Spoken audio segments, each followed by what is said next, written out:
a problem getting clients, they just don't know how to solve it. And then you've got completely unaware people, like absolute boomers that have no idea that they have a marketing problem. They might blame the economy, location, or other factors for poor business performance, okay? And these people I'm not a fan of trying to sell because they don't even see the value. And you've got to educate them so much throughout the process, it's not even worth it. An example of this would be if you started targeting solopreneur car mechanics over the age of 60, they're probably going to have no idea how this works and they don't know what their problem is, okay? Then we've got market sophistication levels. Now, there's low, medium, and high. Low is these niches have business owners who have minimal experience with marketing. They, again, require a lot of education and they don't really understand what's going on. Medium sophistication, which is a sweet spot. They understand the value of marketing, but they aren't overwhelmed with agency options. They don't have a million different ads being thrown at them, a million different agencies trying to pitch them. That's really where we want to go. And then we've got high sophistication. These are the people that understand everything. Same applies here with the people that are fully aware, highly aware.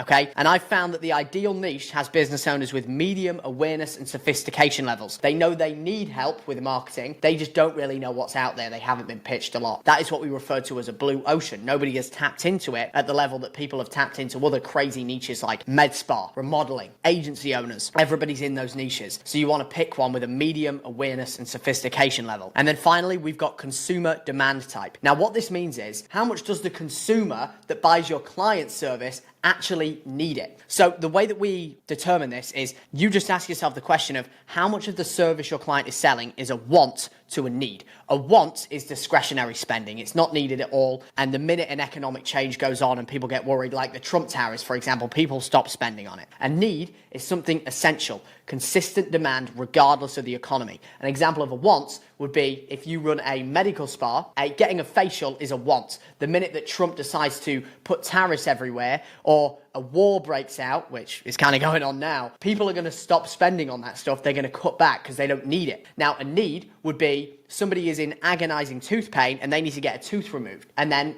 the dentist has the solution to that and they're solving a painful problem. That is a need. They're going to buy that regardless of what the economy looks like, because the price, meaning the money that they pay, has less perceived value than the pain associated with the problem, okay? It's not like is it a want or is it a need? Because you could argue that a facial could be a need in a sense if they have really bad skin and they really need it. It's more of like a knob that you can twist, right? Or like a scale. How much of a want is this? How much of a need is this? We call this non-binary. Okay, so an example would be body sculpting for medical spas is mainly a want. However, there is people that could see this as a need if they've exhausted all options trying to lose weight and they see this as the last resort option. Another example would be extreme tooth pain. It's a need. They need to get a tooth removed. And then finally, we have seasonality. Now, this is an important one to keep in mind because you might go into, say, backyard renovation as an example. We call this hardscaping. The problem with that is high seasonality, meaning in the winter, people aren't getting their bathrooms. People aren't renovating and transforming their garden. So we need to make sure that we ideally pick a niche that doesn't have crazy fluctuations, because our goal isn't just to have temporary cash flow at some periods of the year, but to have consistent cash flow every month of the year. You're not looking to check off all the boxes, but ideally, the more, the better. Now, a couple of example niches that I would recommend that you go into. An example would be tree removal. Pretty untapped,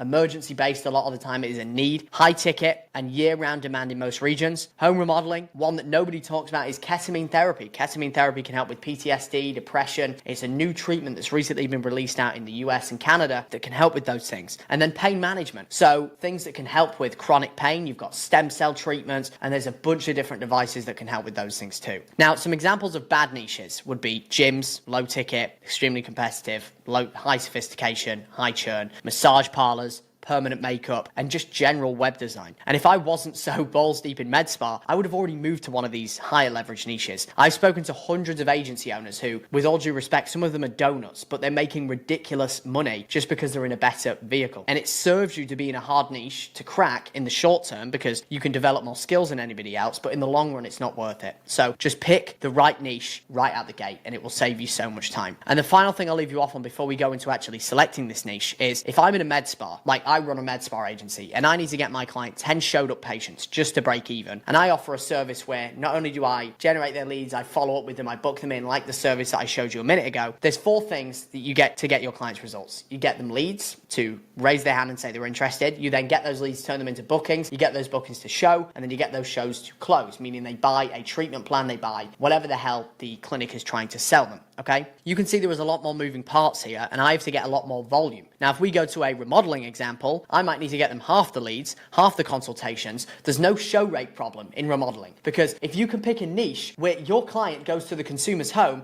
there's never going to be a show rate issue. The thing is with med spa, people will book an appointment, they'll pay a deposit, and they won't show. People are flaky. So if we can go into a market where your client goes to the consumer's house, it's going to save you a lot of stress as well, okay? And that is the power of leverage. So I hope that makes sense. I know that was long, but it's important that I teach you these principles so you understand why we do what we do. So now what we're going to do is we're going to go in and pick a niche together, okay? I've given you the prompts. I've gone ahead and created an AI agent for you that you can use. What you're going to do is, you should already have this document at this point in this video. You're going to open it up like so, and you're going to click help me select a niche. And there is a number of different prompts in here that you can use. So what you're going to do is it's going to ask some quick clarification questions. Do you have prior experience? What service are you strongest at delivering? Now, if you don't have any of this, don't worry. Just be honest with the AI agent that I've trained here on all the best niches and all the best markets. But the reason it asks you this is because you might have skills in a previous industry. You might have worked in I've got some friends that worked in dental practices and then started a dental agency, for example. Whatever experience you have or skill set you have right now, put it in here and it will help you pick a niche relevant to that skill set. So if we put this in, for example, I have experience working in a, let's say, carpet store in the US where